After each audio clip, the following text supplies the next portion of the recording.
What does it take to dominate the market right now? You're listening to Paris Talks Marketing. Each week, I sit down with marketing leaders, CEOs, and founders of some of the hottest, fastest growing tech companies out there. We mostly talk about marketing, and sometimes we veer off into other interesting topics. So if you want to grow as a marketing leader, keep listening. Hi, everyone, and welcome back to another episode of Paris Talks Marketing. Today, my guest is Adam Robinson, who is the founder and CEO of Retention.com. Adam bootstrapped Retention.com to 22 million ARR over the last 4 years by helping e-commerce stores identify their anonymous website visitors and send them triggered emails. He launched RB2B in March of 2024, that was just last month, to help SaaS companies identify anonymous website visitors and see their LinkedIn profiles in Slack for free. Adam lives in Austin, Texas with his wife, Helen, and daughter, Emma. Adam, welcome to the show. Thank you. Thank you, Paris. I'm happy to be here. It's great to have you. I want to dive right into the secret sauce of RB2B. So RB2B is the B2B spinoff of Retention.com. So building on your success with e-commerce, you decided let's go after B2B lead gen. So RB2B was born just last month. I've been using it since we last spoke last week. I'm amazed that you can identify the actual people who are on the website. And I've been in this space looking for these kind of tools for a long time. And I've used a lot of them that can go as far as identifying the company with an IP lookup. And then maybe guessing at, okay, you want a marketing decision maker of manager or higher up. And so we'll guess at these personas and maybe these are the ICPs. But you can identify the actual visitor. And what surprised me is that a lot of the visitors to our agency website are not marketing people. And I'm trying to figure out how do we engage with them. But let's get to my first question finally, which is how in the heck do you do this? Sure. So, as you mentioned before, there's ubiquitous technology out there. Clearbit, 6sense, Demandbase, Lead Feeder, Lead Forensics, just to name a few, that do company level ID. And they do that by the way that you suggested through reverse IP lookup. So they just have this big table that they're constantly improving of like this IP address matches to this company. And there's a bunch of ways they do it. We don't identify people that way. We have a publisher network that basically, it's a large network of advertisers and publishers who are basically involved in email-based ad exchanges, right? So like if the New York Times sends a newsletter out, they have ads in that newsletter. And the people running the ad networks, part of their data discharge is basically they have to constantly authenticate people, right? So like if you, in order to serve those ads and track them, they have to know which browser belongs to which person. So there's a few of these networks and we're involved in a lot of them that basically have the entire US. They're kind of constantly authenticating everybody in order to make this ad network move forward.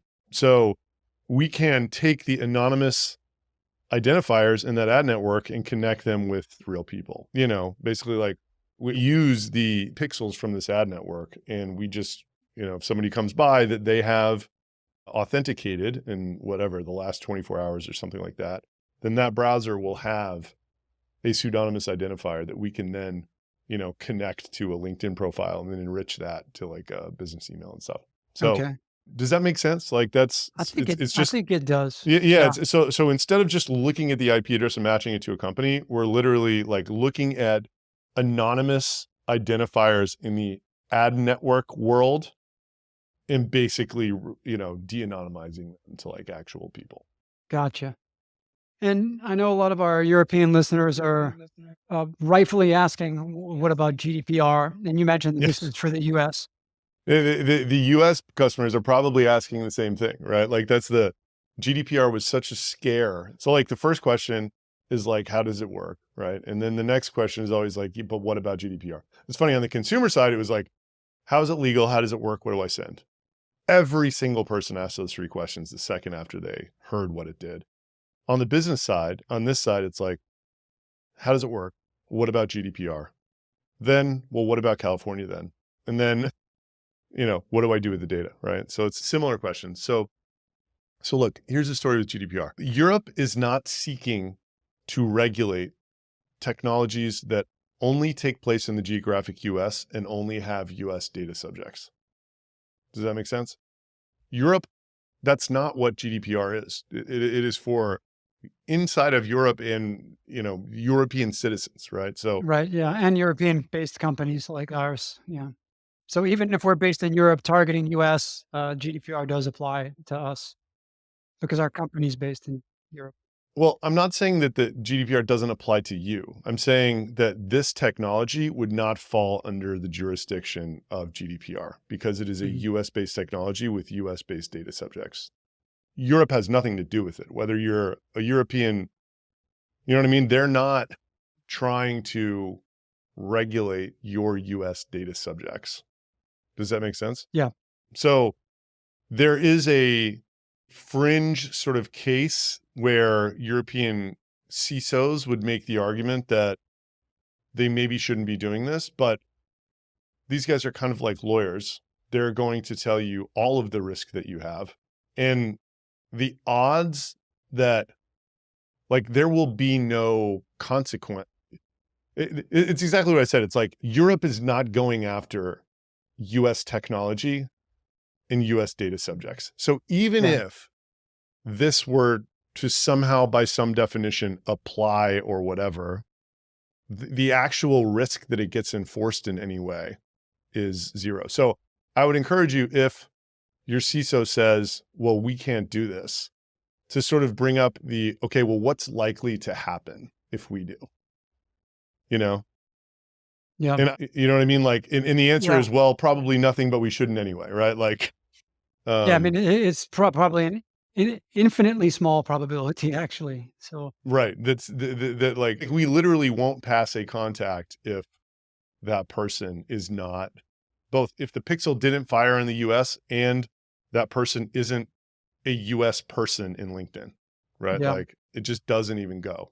And one other follow-up question on the technical side too is, will you all be affected at all by the phasing out of third-party cookie tracking at all? Does that affect So the this? short answer is 60% of our resolution is Safari web browsers. Cookies were phased out of Safari years ago. So Right. this will keep going after third-party cookies are gone. Is that because of Um, mobile? Most people are on iPhones and the mobile web. and it's part of it, and just a lot of people use the Safari browser. I mean, in our world, I feel like it's mostly Chrome, but people, they get their MacBook and they open it Yeah, up and they the default they browser, hit they stick internet, with and it. they that's how they use the internet. So the short answer is no. And look, like one man's opinion, it's not clear to me that any of these plans for getting rid of cookies have solved the fundamental problem that they're the backbone of the economic engine of the internet, and it's not clear that a viable alternative exists yet. So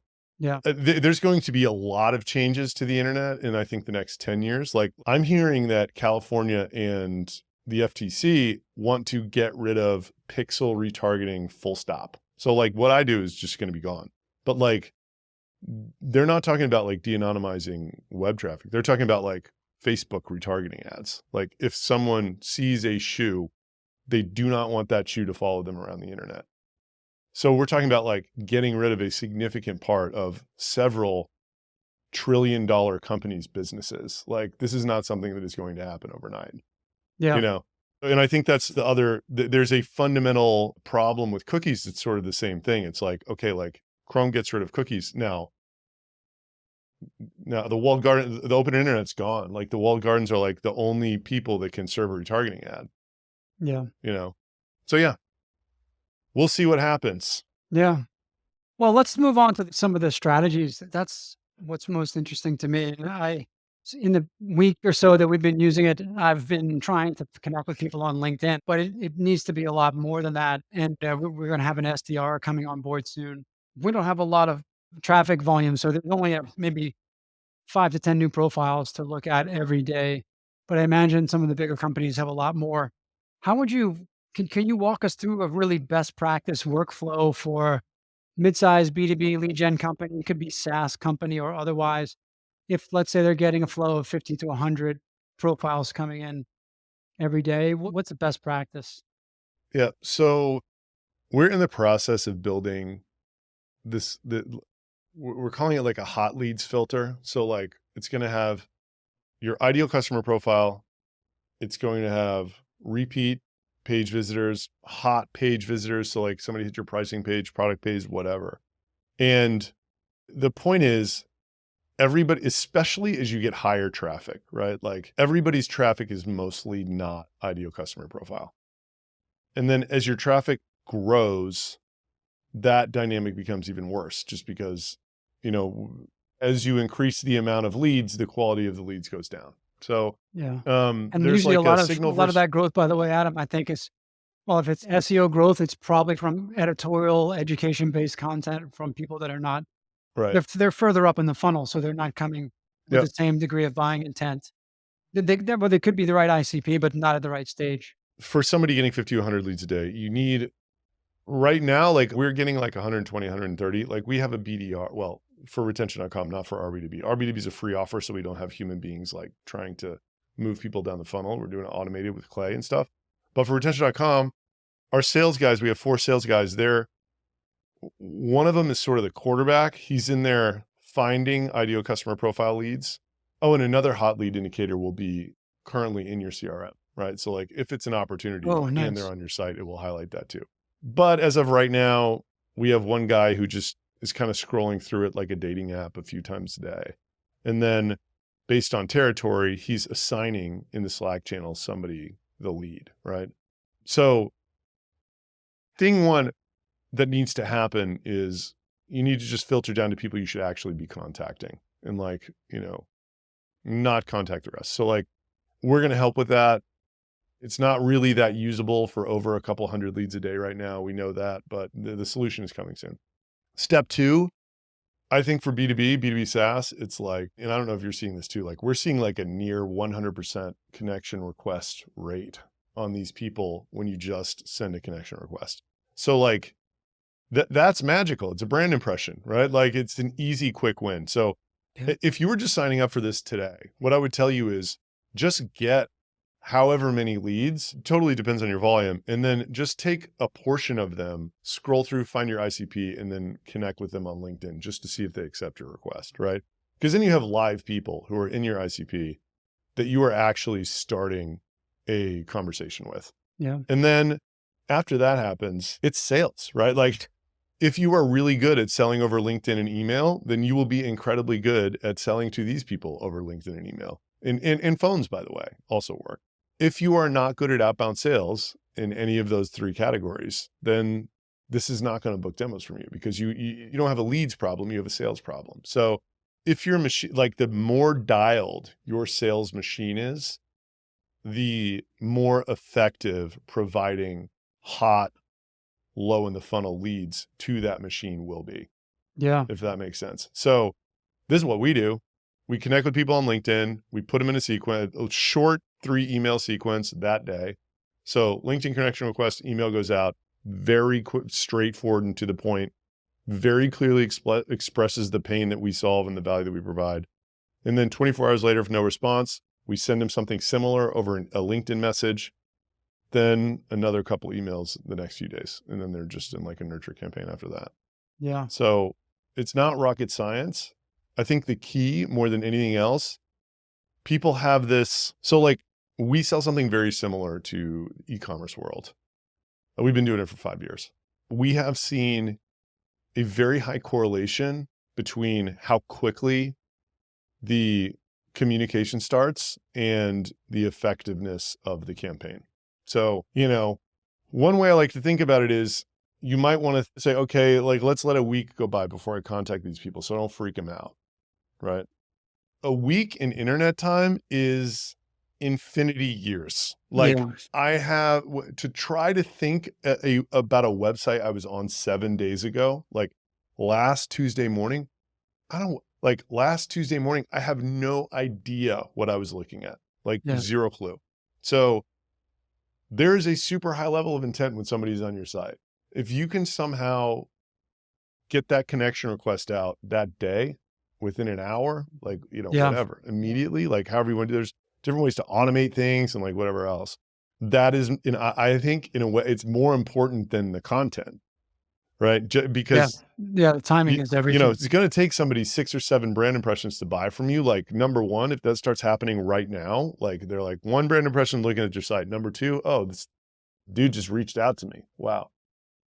One other thing, if the CEO of the company that you work for has any kind of celebrity status on LinkedIn, lots of followers, really good content, known in the world, I would use their profile to do the connecting in messaging and emailing.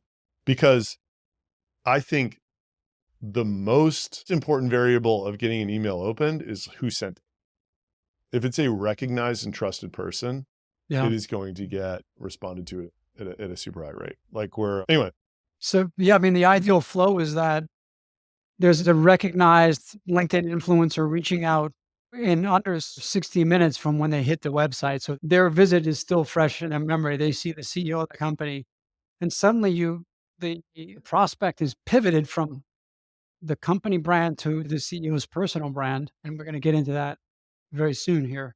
and by the way, I want to say one more thing. And I would, unless you want to be very aggressive, which some people are, they want to be, I would not mention that you saw the person on your site. Like we do sometimes because it's our business, but it is not necessary. It's not necessarily at all. And that could sort of ruffle feathers or whatever. So like, I would just say, send them what you would send the perfect lead who is not on your website, who is showing intent in other ways, right? Like who downloaded whatever. Some like, if you knew somebody watched, 3 hours of video content about something very specific that related to what you're selling, like, what would you send that person? Yeah. Boy, now that you just mentioned that, it made me think how awesome it would be if we could do this for our YouTube audience as well. People that are watching. Yeah, YouTube won't let us I don't think, yeah, lay the script down, not, yeah, regrettably. You could put a video on a landing page, but like the problem is the reason YouTube's compelling is because of the discoverability, right? And the SEO yeah, factor. yeah. We are investing a ton right now in our YouTube channel, but we have a limited way to really retarget those views. We're getting a lot of views now and a lot through ads too. But anyway, back to the normal flow. I think that when you have a known figure on LinkedIn connecting and you make the immediate connection to the website that you were just on, and then the next day, perhaps you're getting an email from that person. Should the email come from that same LinkedIn from that person? I think if you're pursuing that strategy, it should. And I think if it's a very low volume of email, you can just have it sent from your primary domain. But you know, if you're sending, if you have a cold email infrastructure set up with secondary domains and it's a lot of emails, I would send them from another domain. Well, it's just people's traffic is so wildly variant. Like if we're just talking about like if it's 2 or 3 people a day, you could literally just do it manually, right? Like you could literally set up a Gmail address for if you use Gmail for your company or whatever. That's just like not your primary inbox, and your BDR could just operate out of that, and just manually send stuff. If we're resolving 200 people a day for you, that's not much of an option anymore. You got to automate it somehow. Yeah, right, right. So that's the flow. What you just walked me through, that's the flow for retention. But for RB2B, you said it's since you're doing the product-led growth motion there, you got no salespeople. And I've been through that motion. I've got a bunch of nurture emails from you, but that's all done with Clay. So you enrich it with Clay and you personalize it with Clay, and then you use something like Instantly or Smart Lead, and then that is what's doing the actual sending. Correct? Yes. Taylor Heron is the one. He's a contractor. He's got an agency and he kind of does this for people. So I'm not sure if you felt this, but like what we have always felt is like, it's not that it's difficult, but like maintaining this cold email infrastructure is just pain. Like Yeah. setting up all of the domains, one gets burnt up, like, switching it out, like it's just terrible. So Yeah. this guy does that. And, if you pay him a little more, he'll actually, build the lists and run the campaigns for you. On that point, Adam, just really quick, because I think it's worth mentioning that we also work with an outbound agency. They're called Hypergen. They're also located in Bulgaria like us. And I think what you mentioned is You nailed it, because I feel like we could build in-house a team that can do a great job of writing email sequences and really doing the sales part of this, not the technical part, but the technical part we're not good at. Going out and acquiring a bunch of these domains, these marketing domains, and then you've got to warm up the domains also. So it takes some time. If you just start sending from a brand new domain, guaranteed going to the spam Yeah. box. Yeah. It's not difficult, but in order to make it work, you just have to follow a super long list very carefully. And then when something breaks, you have to go back. You have to like refresh all of this stuff in your head about how it all worked and go through that list of like 100 things again or whatever it is. Warm up is one of those things, but like DKIM, SPF, all this nonsense is like, if one thing is not perfect, it's not going to work. So yeah, I think using someone to manage the infrastructure is really important. It's a blocker for a lot of people. Yeah. Yeah. Well, that's fantastic. And from what I can tell, you posted on LinkedIn a few days ago that you're seeing about a 10% conversion rate from this traffic that you identify and then drop into sequences. And that's not response rate, that's an actual sign up, Signups, right? yeah. Yeah. Yeah. So the response Yeah, rate and must that be that flows just like we take our traffic, send it to Clay. We have Clay filtering for our ICP. Then Clay enriches it with a few more things. I don't know what. And then the AI of Clay, based on who the AI thinks that they sell to, it customizes this email to go out. It's like, hey, like, would you like to see if, C-level marketers were looking at certain pages on your site and be able to reach out to them, even if they didn't give you their contact information, something like that, and then sends it out. And the conversion rate's ridiculous. What I would say is, like, we're not even monetizing this product right now. Like, we haven't yeah. figured out how we're going to charge for this. I have my theories, but they're not built yet. So this offer we have is ridiculous. It's like, Yeah. A, it's person level website visitor identity. B, it's just 100% free. And there's not even a way for someone to look at it and think that it's not free. So, I mean, we have this $4.95 plan, but the problem is, like, you basically get everything in the free plan that, as of right now, that you would get in the $4.95 plan. So yeah, this is just, in my opinion, marketing 101, right? It's like the most important thing, this is what I was told, right? With direct mail, which I think is it's analogous to everything else. The most important thing is your list. The second most important thing is your offer. The third most important thing is your creative, right? So this list that Clay is making for us is ridiculous, and then the offer is super compelling. And then the creative, whatever, it's a text, email, who cares, right? It doesn't even matter at this point. Yeah, but that typically is what works best, I think. Yeah, But for you're right, email, the for sure. offer, this is a really special offer. I was also pretty shocked when I saw, all right, you're going to give me these leads and you're going to even push it into Slack, and I can get Slack notifications, and that's free. So anything above that with tech integrations into higher So that's scaled what things. that's what my original thought was, we'd give the leads away for free and charge for the integrations. The problem we've run into is that you can parse the Slack block with Zapier or their API, pull the text out and put it wherever you want to put it. So I think, we've had 3,800 people sign up in 6 weeks. So we have a very good idea of the distribution of the types of customers that will be using it. I think we're going to actually end up gating the free plan with lead count and giving it for free to 80% of the world, and only try to charge a portion of the 20%, right? So like, we'll basically say, up to 200 leads a month, full featured, integrate with everything, totally free. Above 200, you start, sort of skip, because also willingness to pay is very highly correlated with the amount of leads people are getting. Generally speaking, higher traffic means they're more dialed with sales. There is this extreme where a low price PLG motion has to get more traffic and then on the other end, it's like a very high priced, high ACV, which gets very low traffic. So those two situations are kind of fucked, where the high ACV guy is going to get a ton of value and not pay a lot, maybe not pay anything. And the PLG guy is not really our wheelhouse. It's someone who actually does outbound sales. So I'm not really worried about that. Mm. But in general, somebody getting 600 leads a month is more equipped to do outbound sales than someone getting 50 leads per month, if that makes sense.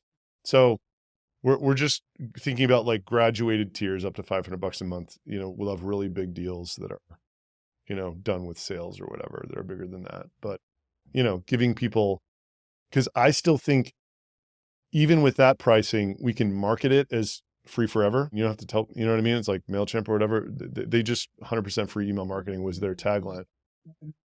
And then we'll give unlimited for 30 days anyway. So it will feel during the first month as though this is totally free. And then my opinion is by month 2, either you love this, you're booking demos and you're willing to pay for it if you're above 200, or you're kind of over it. It's like, I think all that being said is like, probably most of the word of mouth is occurring in the first 30 days anyway. If you had, I'm sure there's some long tail, but like the peak enthusiasm is right after you start using it. You're just like, this is, it's like when you see the data, it's amazing. And then what we need to get better at is getting people to actually integrate it into their business. Right. Yeah. Maybe there's do you all consult people? Do you have any service to help them? So here's what I think we're going to end up doing. I think we're probably in the sign up going to ask, do you have people doing outbound sales right now? And it's like, how many, right? Like 0, 1, 2 to 5, above 5. And then the next question is like, how many demos did your company book last month? And it's like 0, 5 or more, 10 or more, whatever. And then if from those two questions, we should be able to determine who can really make this work and who can't.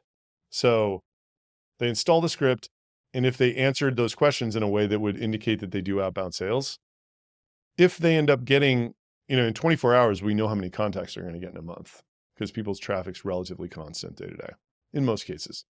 So we try to get people on the phone very early who can do outbound sales and have the amount of traffic where we think they pay us.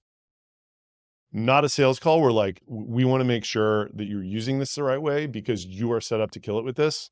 And most people don't use it the right way. So yeah, just be like, depending on what this is, like, let's say you had your BDR starting, be like, Paris, put your BDR in this Slack room right now. Okay. Now we're going to set up your ICP and, your hot pages and stuff like that. Can this guy join the call so I can tell him what to do? Right. If not, have this guy just check this a few times a day. Only hot leads are going in here. Have him either through your profile or his connect on LinkedIn and then put everybody in sequences. If you use phones, use email too. And then book a call for right before the end of the 30 days. And if they book a demo, that to me is like a 5-minute call. It's either they booked a demo and they're buying it, or they did not and they're not, right? So I think in that motion, I view as like, if we're only trying to charge 20% of people anyway, let's say half of them are actually good at outbound. And then half of them are probably going to agree to get on the phone with us. So it's like 5% of our total users. Like, so we'll have a relatively small team of these kind of like implementers that we're looking to help our highest value, most likely to pay customers with. Everybody else, we kind of treat it as like, this is a toy for you. Like, it's a freemium. Here are the different ways you can play with this. But like, if you don't know how to book demos, then this isn't going to help with that. Yeah. Right. Yeah. It'll help you. Like, we can give you a lot of education on how you might figure your sales model out, but like, that's the fundamental issue. Like, if you don't have a sales model, this is a toy. Yeah. Right? Like, it's it's a cool toy. Very cool. Yeah. Now, a quick word from our sponsor. The Paris Talks Marketing Show is affiliated with Hop Online, a performance marketing agency focused on high-growth SaaS and other recurring revenue-based companies. If you like the flow of this conversation, you may want to consider jumping on a discovery call with someone at Hop Online. A discovery call is similar to my podcast interviews in a lot of ways. We'll get to know your business goals, competitive landscape, and marketing needs. And you'll almost certainly come away with some new ideas for how to accelerate your customer and revenue growth. If you're interested, go to hop.online, that's hop, H-O-P .online, and book a discovery call with one of our strategists today. Now, back to the episode. Well, let's shift gears now to LinkedIn. specifically to the personal branding side of things. So to put this in context, the first step that is recommended in your flow is reach out and connect on LinkedIn from a recognized profile. And in your case, that's you. You've got about 75,000 followers by now. And so it's clear now that from the user perspective, there's a pivot from interacting with a company by being on their website to then, ideally just 30 minutes later, getting a connection request from the CEO of that company who also is well known and influential. And so you're pivoting from company brand to personal brand. And that way, there is really the two brands support each other really. And all the work that you're doing to build your personal brand is going to benefit retention and vice versa. And we spoke when we had our prep call, we spoke a lot about the way that the amount of time and effort that you put into this and how you prepare and your routine around this and what the payback has been. Just now from a high level, can you walk me through your overall approach to LinkedIn and how important has that been in helping the company get where it is today? So it's funny. I gave a keynote last week and I'm giving one tomorrow actually about this. Tomorrow I'm giving it at Anthony Kanata's event in New York, and I gave it at Pete Balaji's event in Austin last week. So there was a journey that occurred. And in the beginning, I had a ghostwriter, and I would recommend that anyone start that way because a lot of the reasons that I feel like people are not So let me step back. LinkedIn I'm in the magical realm, meaning it is doing things for me that it could not do for other people in other situations. What do I mean when I say that? My ideal customer profile for this B2B product, they're doing their job on LinkedIn every day. It's, salespeople, it's founders reaching out, it's marketers who are, creating, they just live on LinkedIn, right? If you were a recruiter, that would be the same also. If you were selling like software to the Veterans Administration, right? Like those people are not on LinkedIn. So you're not going to experience what I'm experiencing right now by building your profile on LinkedIn. There are reasons you would want to. For instance, it's great for investors. It's great for recruiting. It's great to broadcast. Really, you can create what LinkedIn is the bigger your profile gets, the more inbound you will get for different things, right? And there's inbound business and there's inbound other stuff. So I think you want people opting in to work at your company, and that's a great reason to post. But I'm getting real business from this. Like that's just very circumstantial about, selling to revenue leaders who live on LinkedIn, right? So that's number one. Number two, in order to get started with this, so I think everybody should have a ghostwriter or something if you're a CEO, just so that people can find out what you're all about, right?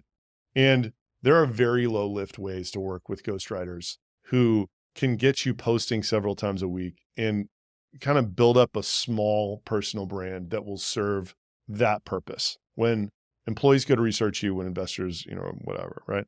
So I wanted to get started because a year and a half ago, I thought there was just this awareness problem in the Shopify ecosystem about our product. And if anyone knew about it, if everybody knew about it, everybody be using it, right? So what's the quickest way to create awareness? I believe is building a personal profile on social media. The guy who articulates this the best is Dave Gerhardt. Get the book Founder Brand. I read it and I was like, heck yeah. But then he's like, oh, put time in your calendar to like tweet every day.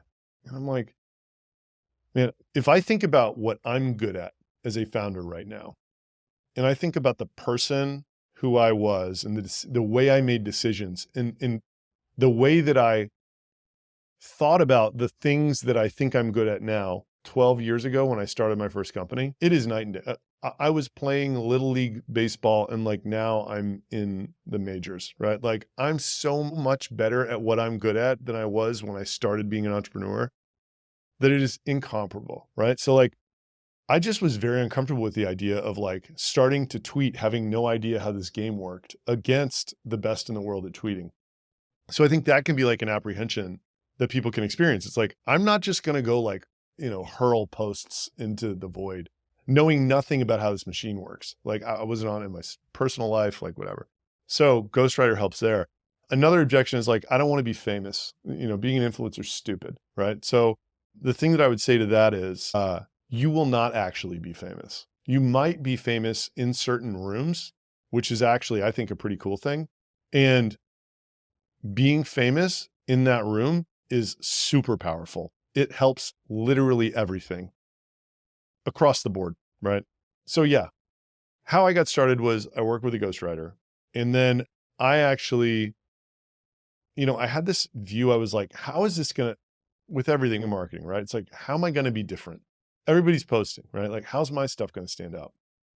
So I decided to lean into, and by the way, this is like Jasper AI was coming out, Chat GPT. It's like, everybody's going to look at this stuff and be like, oh, now I can post on LinkedIn. It's not going to take me any time, right? So like thousands of times more crap was going to be posted on LinkedIn. This was my view.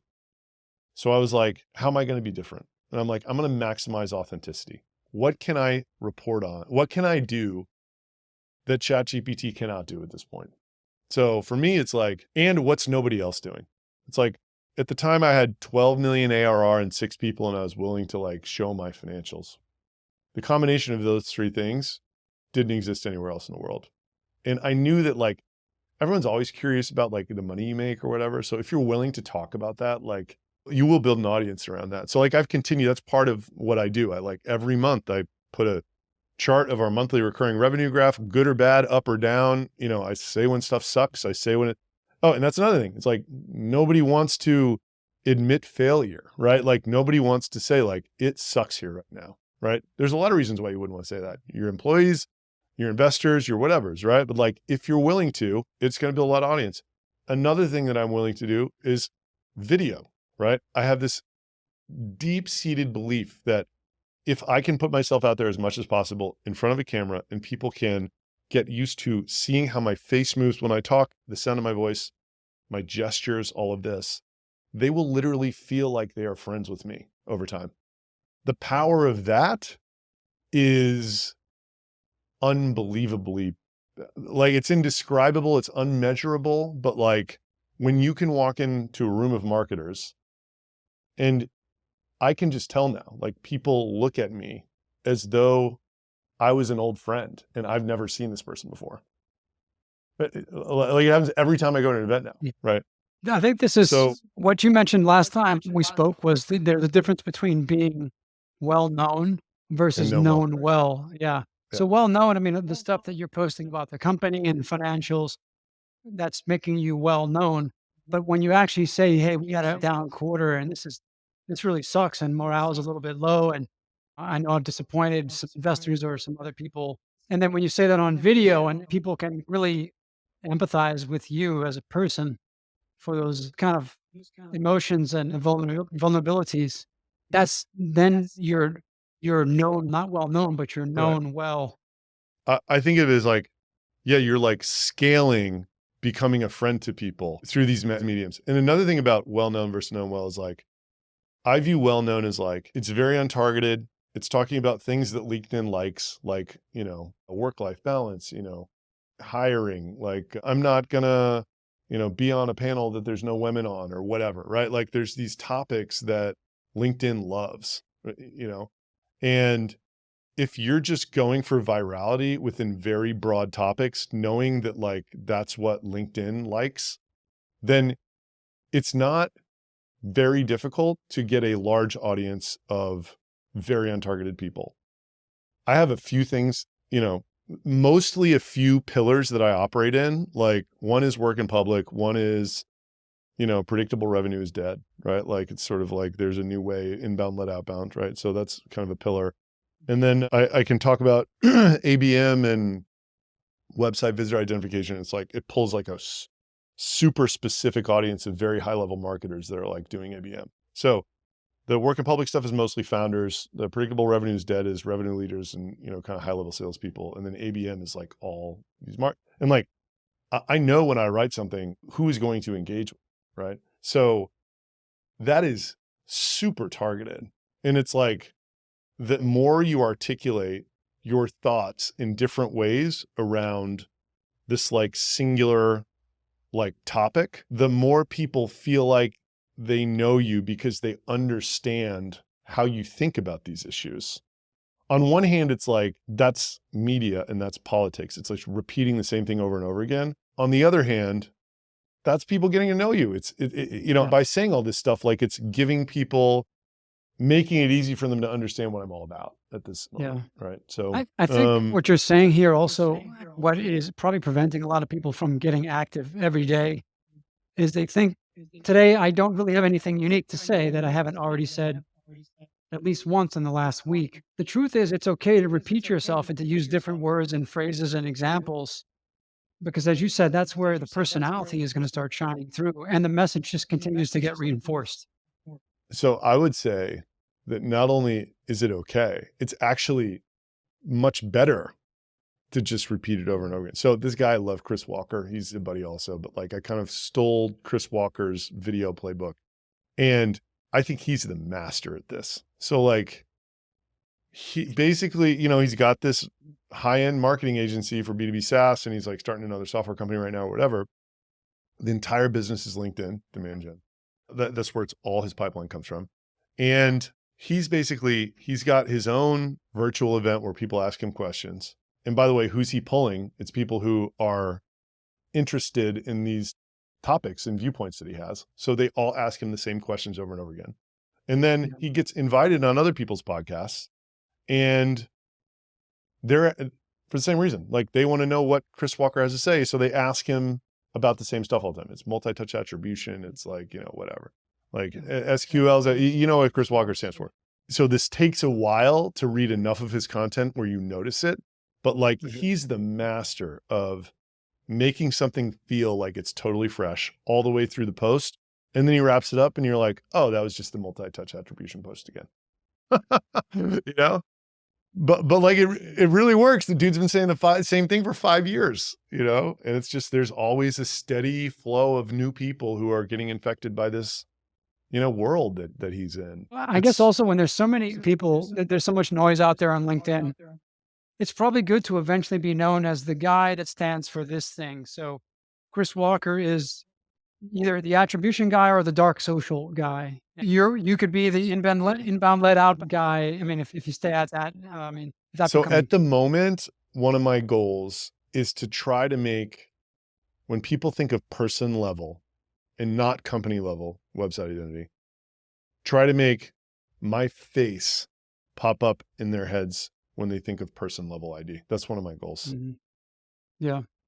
Because then you've won the game, right? Like if I can make my face synonymous with this tactic and we have this big free offer, how are you going to compete with that? You know what I mean? Like, what are you going to do to like, try to like start one of these competing businesses? I don't even know.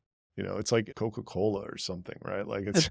Yeah. I mean, I think people are so much more inclined now to hire and work with other people that they feel they know, as opposed to a faceless company. Yes. So if you're the face that pops up, if somebody's in a meeting and they're talking about, well, we're using 6 Sense and we're getting all these accounts, but what we really need is we need the leads because we're guessing wrongly at the people. But isn't there's some guy out there who's got something that does a personal, what was his name? And then go to LinkedIn and you're at the top of somebody's feed in that room, then you've won the business right there before you've even sold anything. Totally. I mean, that's why this thing's so powerful. Anyway, I don't use a ghostwriter anymore. I spend a ton of time on this. Like it would seem crazy to most people. Like at least one of my days per week in hours goes to this effort. And by this effort, I mean, it's like 1 hour a week of idea generation with Alec Paul, who's my consultant, then 30 minutes per week so we're using my profile in the PLG. So if people get hung up, we'll have intercoms send these guys a notification and they'll reach out from my profile to like try to get people unstuck, in this PLG. And it's amazing. It's like super sophisticated kind of stuff they're doing. Yeah, I've gotten that. I've gotten a message from you in that area. I'm pretty sure. Yeah. Yeah, it's amazing. It's great because like we're getting a lot of response from it because it's me, right? It's kind of not, it's that thing I was saying earlier. It's like when someone, with this type of profile reaches out to you, like your response rate's great. And then I write 3 or 4 posts per week myself. Alec edits them. I have a separate video session. Like I'm going to shoot for 2 hours this morning, which is like getting the talking heads for the posts that I make. And we're experimenting with some new narrative posts and different video shooting styles. And then what I'm also trying to do, instead of having my own podcast, I'm trying to get on everybody else's podcast who's in this world, to just try to feel like I'm everywhere at all times. Yeah. And get in front of other people's audiences. So I still feel special that you accepted our podcast, but I think it's a great strategy. Yeah. I mean, I think podcasting gives you really niche audiences that are not readily accessible in other places, certainly not in the ad platform. Yeah, And what you do is you get thought leadership content that you can then chop up and repurpose. So, I mean, you drop some nuggets here that I'm sure could be and will be repurposed for your LinkedIn in the coming weeks, and that's going to be awesome. A lot of times, I mean, busy CEOs, for me at least, I feel much more confident to verbalize what's on my mind, and even the act of talking through something helps me clarify my own thought around the subject. And I'm much better at doing that than putting that down on paper. If I had to write a blog post every day, I just couldn't it's so do it. hard. But What I can do say is it feel like gets I'm parking easier. all day. Yeah. Yeah. It gets easier. I've been writing, I used a ghostwriter for like 9 months, and I've been writing my own stuff for 8 now. It gets a lot easier, but it's still hard. Like I'm good at a certain type of post now most of the time, but like, man, how I'm trying to level up my LinkedIn game this year is I'm actually trying to like tell all of my entrepreneur stories. We all have them. Like 2 weeks before we were supposed to sell my last company for $10 million, one of our engineers in Argentina deleted the code base. We didn't have a backup. Like for 16 hours, we thought the transaction was gone, and we were going to have to go to the buyer and be like, sorry. And like, articulating that story and the amount of characters that's available in a LinkedIn post is very difficult. So I'm trying to like add this narrative element, because I think like that's the ultimate way to get known well, is if everyone knows all of your stories. And the way I'm going to measure it is if people, it's like qualitative. It's like DMs. They're just, oh my God, I can't believe that, or whatever. Some of these posts every once in a while, I just get tons of DMs. And then if I have other people come up to me and saying someone else told them one of my stories, that's when I know I will have won the game in this regard. Yeah. Oh yeah. If those start circulating. Absolutely. Yeah. Narrative is so hard. It's so hard to get it right. So, but that's, I have a filmmaker on staff now. So like, we're trying to basically do this, like nail this narrative part of it. Yeah. That's awesome. I mean, yeah, it doesn't matter how big or how small you are. I think that every company really needs to think about having a small mini media company that's associated, where you get the leaders of the company to come from behind the curtain and get in front of the camera and show themselves and talk about what they really believe in and their values. And because people want to buy from that person, not from that brand. Yep. Couldn't agree more. Yeah. As long as that person is visible. Yeah. Awesome. Well, this has been fantastic, Adam. And I do think we're going to have to wrap up now, but is there anything that I didn't ask you that you wished I would have asked you, or is there anything else that you feel could benefit our listeners? I don't think so. We covered everything that I would have hoped to cover. So it's great in that regard. Awesome. What's to find you and get in touch? I'm guessing it's going to be LinkedIn. Yeah, check out my stuff on LinkedIn, connect, DM me, whatever. It's Retention Adam is my handle. The website's RB2B.com. Sign up for free. See these website visitors get pushed to Slack in real time. It's magical. And yeah, those are the 2 places. Awesome. Well, thanks for the conversation. I really enjoyed it, Adam, and best of luck with RB2B. I can tell you, as one of your new customers, it is pretty magical, and we need to start doing the work of making this work for us now. So sure. Thanks. You will. Thanks for that. I'm highly confident if you're doing outbound and it works for you, that you're going to be able to make this work. Yeah. Great. All right, Adam. Well, you have a great day ahead in Texas. Thanks. Take care, Paris. All right. So long.